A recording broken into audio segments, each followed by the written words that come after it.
आज तो तुमने कोई गलती नहीं की। अच्छा है, अभी तुम विश्राम करो, मैं मंदिर चला जाता हूँ।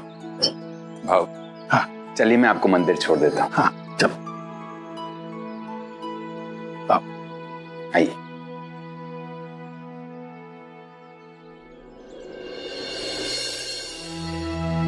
भाव, ये दोनों आपके सहायक हैं। प्रणाम पंडित जी। प्रणाम। मैंने आज ही इन दोनों को आपकी सहायता के लिए रखा है।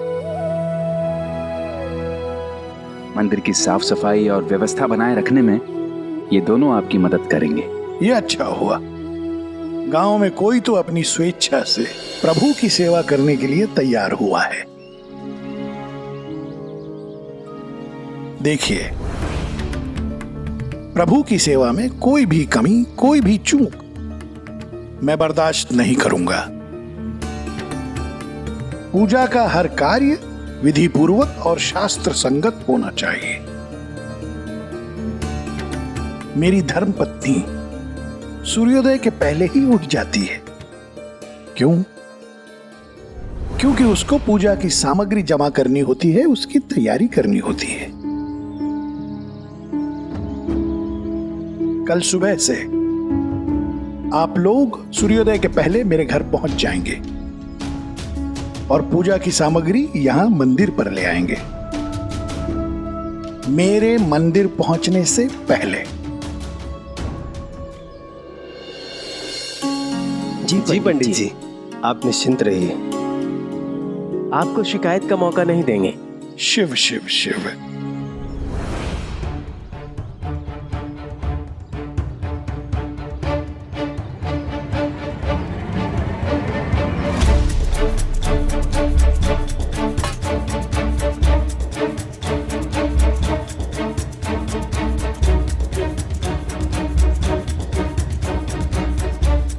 रुकिए।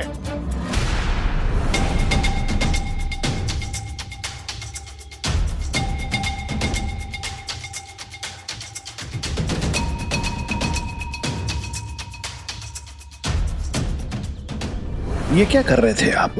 तिलक लगा रहा था। रोज ऐसी ही पूजा करते हैं? हाँ, भगवान की सेवा करने का अधिकार सिर्फ पुजारी का होता है। मनुष्य और भगवान को जोड़ने का माध्यम पुजारी है।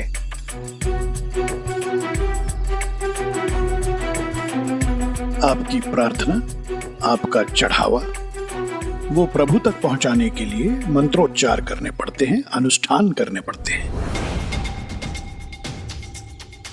और वो सिर्फ पुजारी ही कर सकता है और कोई नहीं।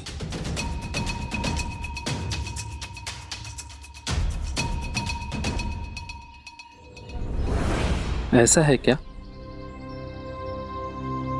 आपसे पहले जो पुजारी यहाँ की व्यवस्था देखते थे, उन्होंने तो हमें कभी बताया नहीं।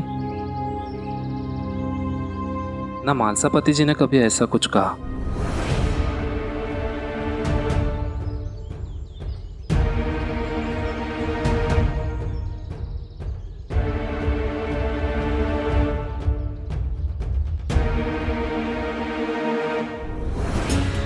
देखो,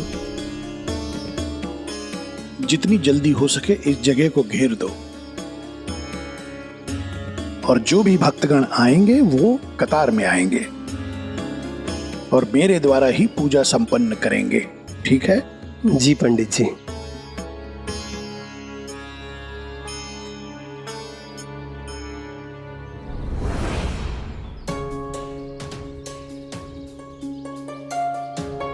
रुकिए।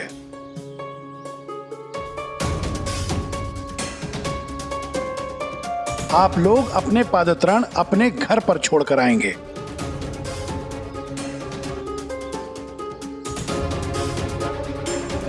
क्या हुआ? आश्चर्य से क्या देख रहे हैं? भगवान आपके लिए इतना कुछ करते हैं, आप नंगे पांव थोड़ी दूर तक प्रभु के लिए चलकर नहीं आ सकते? बताइए।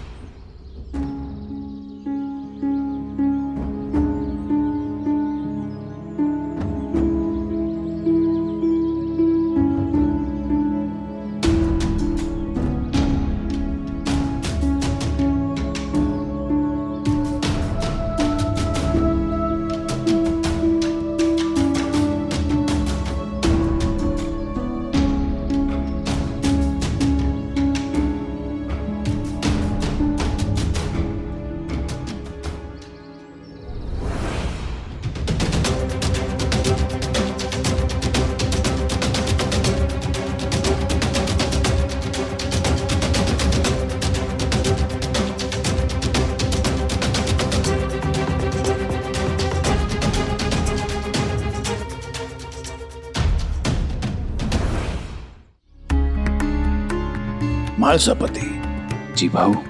तुम यहाँ की व्यवस्था संभालते थे ना? जी। इसमें घी क्यों है?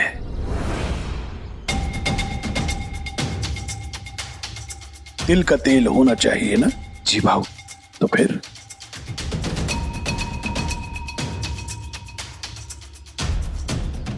ओ भाऊ, कल मैं जब यहाँ आया तो जल्दबाजी। सब कुछ गलत हो रहा है यहाँ। अच्छा हो गया मैं यहाँ पर आया।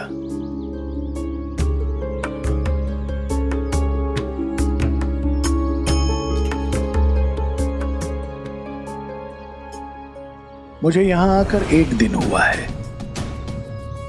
सिर्फ 1 दिन,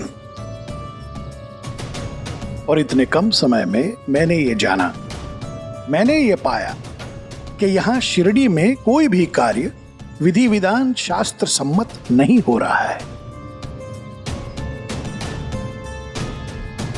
और शायद इसीलिए भगवान ने मुझे यहां भेजा है। इसके बाद मैं ध्यान रखूंगा। मैं इस मंदिर का पुजारी हूं, रखवाला हूं और साथ ही धर्म संरक्षक भी। आज के बाद यहां पर हर कार्य शास्त्रों के बनाए हुए नियमों के अनुसार ही होगा, क्योंकि यही एक विकल्प है अपने पापों से मुक्ति पाने का। यही एक उपाय है भगवान को प्रसन्न करने का, जो कि इस वक्त बहुत क्रोधित होगा, खिन्न होगा, क्योंकि यहां शिरडी के लोग, यहां के भक्त पथभ्रष्ट होकर धर्म भ्रष्ट कर रहे हैं, शास्त्रों की अवहेलना कर रहे हैं, प्रथाओं की उपेक्षा कर रहे हैं। लेकिन आज के बाद ऐसा नहीं होगा। सब कुछ, यहां की सारी पुरानी परंपराएं बदलेंगी।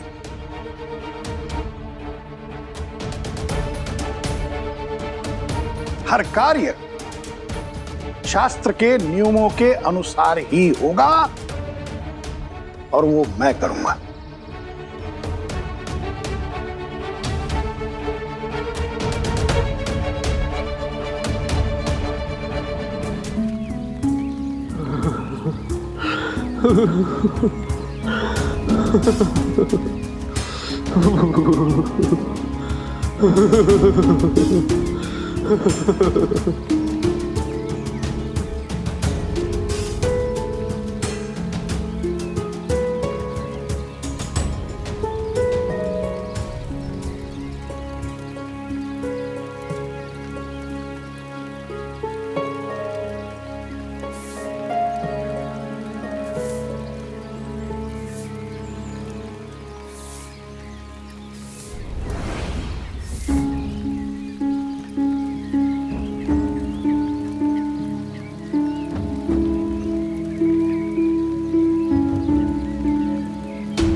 अरे सरजू, तुम तो बुरी तरह भीग गए हो। आओ अंदर आओ, आओ।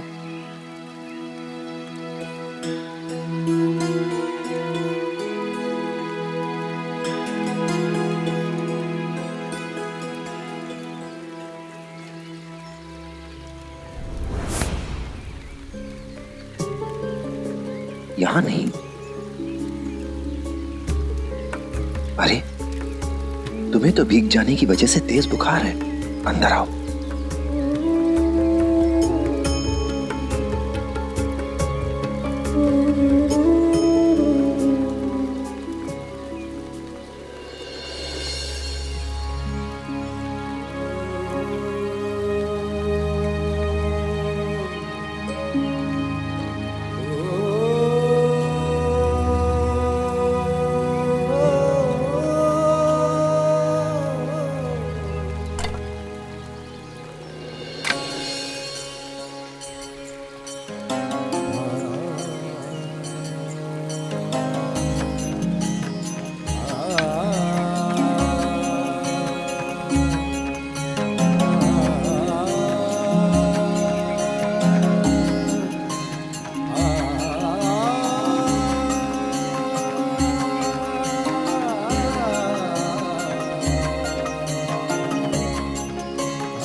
ये मेरे कपड़े अचानक इतनी जल्दी कैसे सूख गए?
ये लीजिए, पी लीजिए इसे।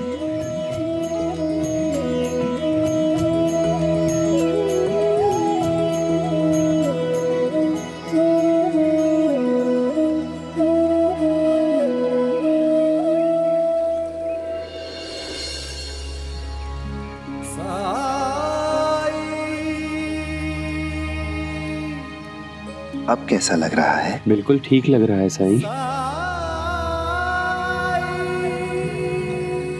आओ मेरे साथ, बैठो।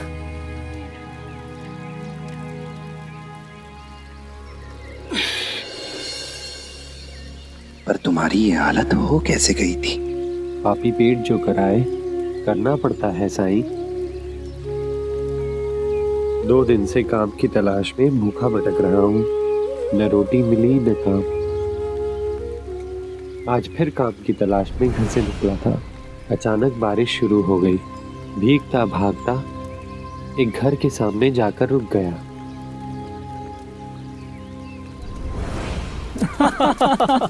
अरे मनोहर, बारिश में गर्मा गर्म पकौड़ा खाने का मजा ही कुछ और है। पकौड़े बहुत अच्छे बने, भाभी और ले आओ। हाँ।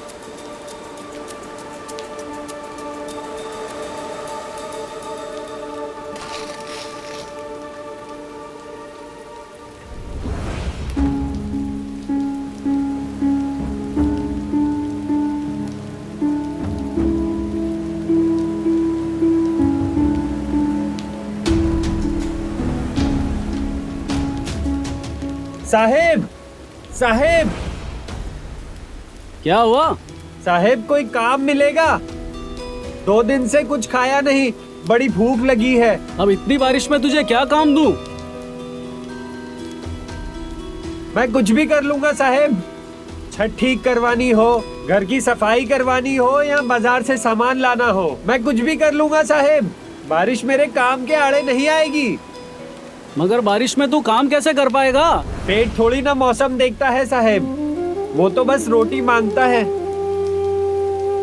मजबूरी है साहेब, इसलिए मिन्नत कर रहा हूँ, कोई भी काम दे दीजिए। मतलब तू ये कहना चाह रहा है कि मौसम का तुझ पे कोई असर नहीं होगा?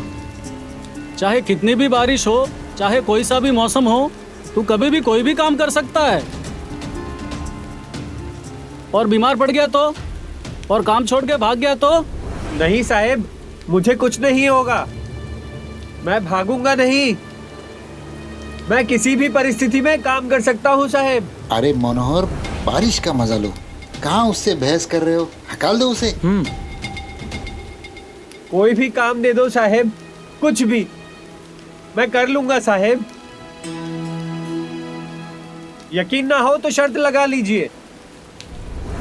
शर्त? देखा मनोहर, मुंह लगाने का ऐसा अंजाम होता है। अरे जिसकी खुद की खाने की औकात नहीं, वो तुमसे शर्त लगाने की बात कर रहा है। अरे अपनी हालत तो देख तू, अगर शर्त हार गया तो तू क्या देगा? गरीब की जुबान ही उसकी पूंजी होती है साहब। मैं कह रहा हूँ ना, मैं हारूंगा नहीं। ठीक है, अब तो मुझे भी देखना है कि तुझ में कितना दम है। तुझे बस ज्यादा कुछ नहीं करना है, बस खड़े रहना है वहां इस बारिश में। मैं भी देखना चाहता हूं कि तू कितनी देर तक बारिश में खड़ा रह सकता है। और हाँ, तुझे ना तो खुद को किसी चीज से ढकना है और ना ही कहीं से गर्मी लेनी है।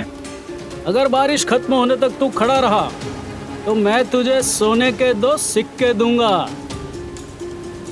ठीक है साहेब, आप जैसा कहेंगे मैं कर लूंगा। मुझे तो बस पैसों से मतलब है।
लगभग आधा पहर बारिश होती रही साईं, और मैं खुले आसमान के नीचे खड़ा भीगता रहा।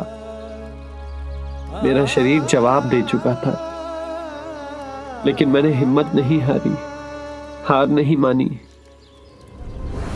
फिर तो वादे के मुताबिक मनोहर ने तुम्हें 2 सोने के सिक्के दिए होंगे। नहीं साईं, जब बारिश रुकी तो उन लोगों ने मुझसे पूछा कि मैं कैसे इतनी देर तक खुले आसमान के नीचे बारिश में खड़ा रहा। तब मैंने उन्हें बताया कि जब मैं भीग रहा था तो मैं उस आग को देख रहा था जो उन लोगों ने जलाई थी, और वो लोग जो पकौड़े खा रहे थे उन्हें देखकर मैं ये कल्पना कर रहा था कि उन पकौड़ों की गर्माहट मेरे शरीर में प्रवेश कर रही है। मैं भूखा नहीं हूं, मैं उन पकौड़ों को खा रहा हूं। यही सोच सोचकर मैं बारिश में खड़ा रहा, और मेरे ये बताने के बाद उन्होंने मुझसे कहा, यानी तूने इस आग से गर्मी ली और हमारे पकौड़े खाने की कल्पना करके अपनी भूख मिटाई। शर्त के मुताबिक तो तुम्हें कहीं से गर्मी या उष्मा नहीं लेनी थी। इसका मतलब तुम शर्त हार गए। चलो निकलो यहां से।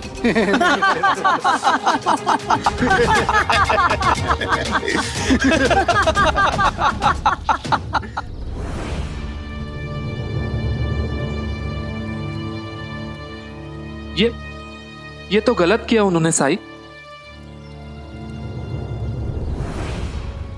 मुझे तुम्हारी मदद की जरूरत है भीवा।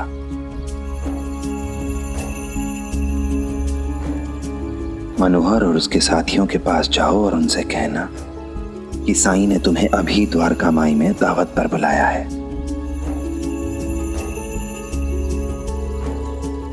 और हाँ, इसके अलावा एक शब्द भी मत कहना। जी साईं।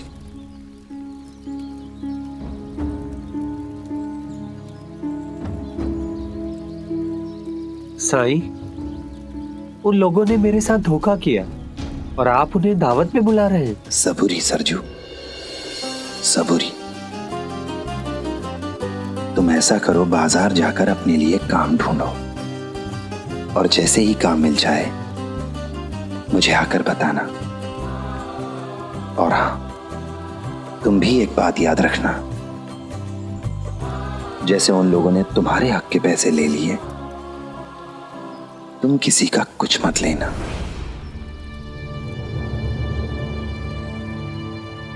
ठीक है साईं।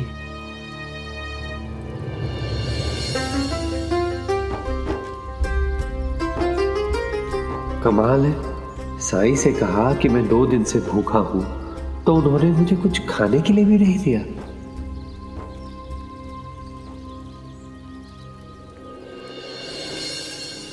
मन में साई के क्या है कौन जान पाए।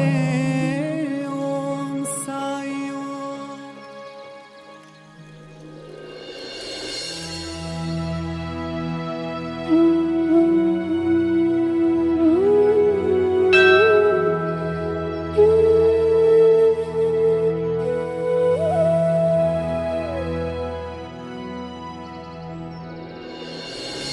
नमस्कार। प्रणाम पाटिल जी।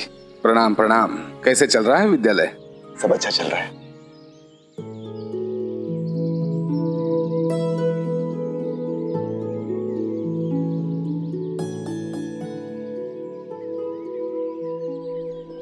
नए पंडित जी नियमों के बड़े पाबंद है। कहते हैं आम लोगों को भगवान की मूर्ति छूनी नहीं चाहिए, मूर्ति के करीब जाना नहीं चाहिए। हाँ, महासापति जी ने बताया था मुझे अपने इस भाई के बारे में। कह रहे थे शास्त्रों का बहुत ज्ञान है इन्हें, लेकिन एक बात माननी होगी, मारुति का मंदिर आज से पहले इतना साफ सुथरा कभी नहीं था। हाँ पाटिल जी, और सब कुछ कितना व्यवस्थित है। देखते हैं।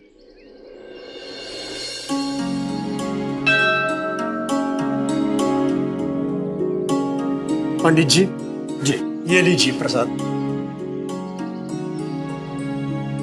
हमने भगवान से मन्नत मांगी थी कि हमारे पोते को नौकरी लग जाएगी तो हम भगवान को प्रसाद चढ़ाएंगे। अरे वाह। भगवान तो मन्नत पूरी करने के लिए ही होते हैं।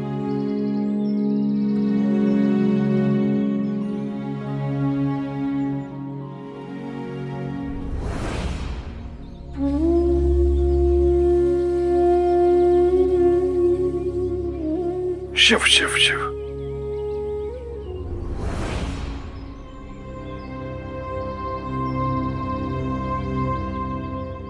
ये कैसा प्रसाद है? ये रोटी के लड्डू हैं पंडित जी।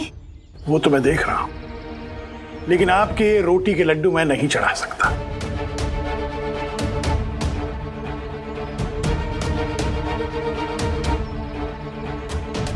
अगर आपको चढ़ावा चढ़ाना ही था तो आप बूंदी के या बेसन के लड्डू ले आते या गुड़ की भेली ही ले आते।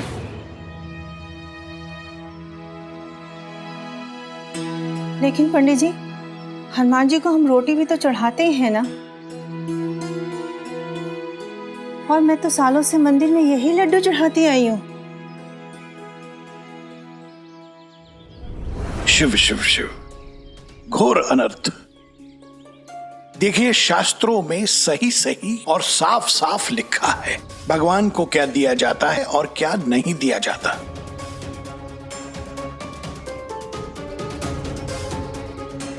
और ये तो बची हुई रोटी के लड्डू हैं, ये वर्जित है,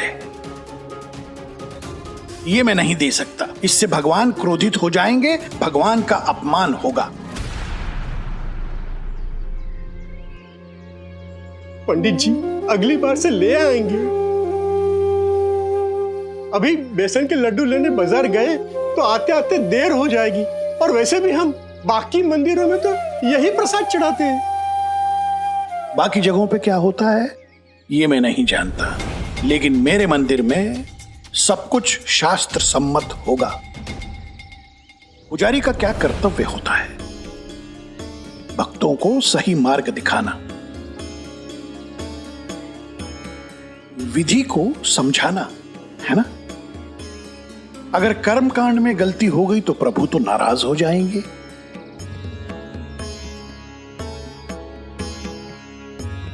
भगवान ने आपके पोते को नौकरी दिलवाई है, आप लोग लड्डू नहीं चढ़ा सकते? बल्कि लड्डू तो हनुमान जी को बड़े प्रिय हैं। भगवान से डरिए, अगर भगवान क्रोधित हो गए तो आपको, आपके पोते को, आप सबको श्राप दे देंगे। नहीं पंडित जी, शुभ शुभ बोलिए। आप ठीक कहते हैं, हम ये लड्डू वापस ले जाते हैं और बाजार से बेसन के लड्डू लेकर आते हैं।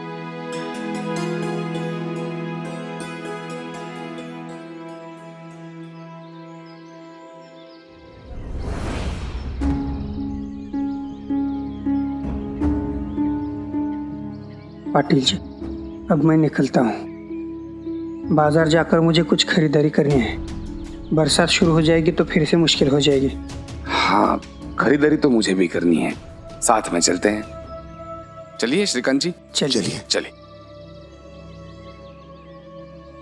चलिए।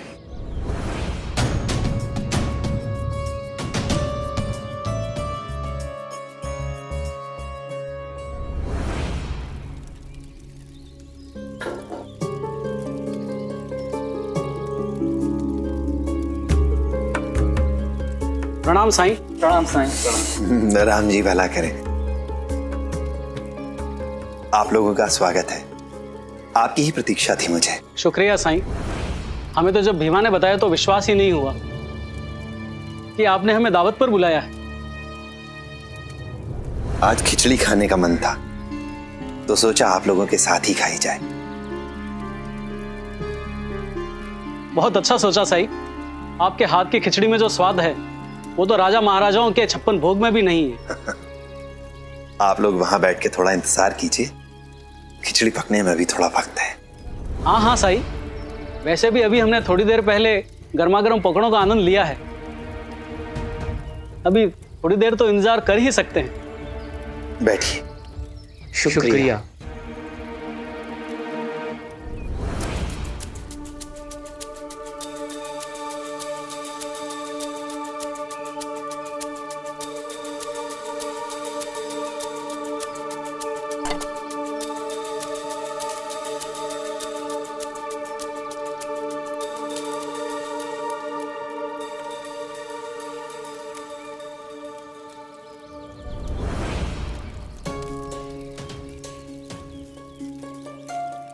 मनोहर,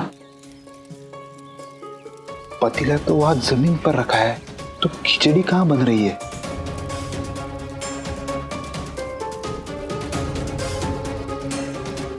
शायद साईं ने पहले से ही बनाकर रखी हो। भाप निकालने के लिए बर्तन जमीन पर रख दिया होगा। और तुझे भूख लगी है क्या? हैं? कितने सारे पकोड़े खाकर आया है। चुप बैठ और इंतजार कर। तुझे कौन सा घर जाके पहाड़ तोड़ना है जो परेशान हो रहा है?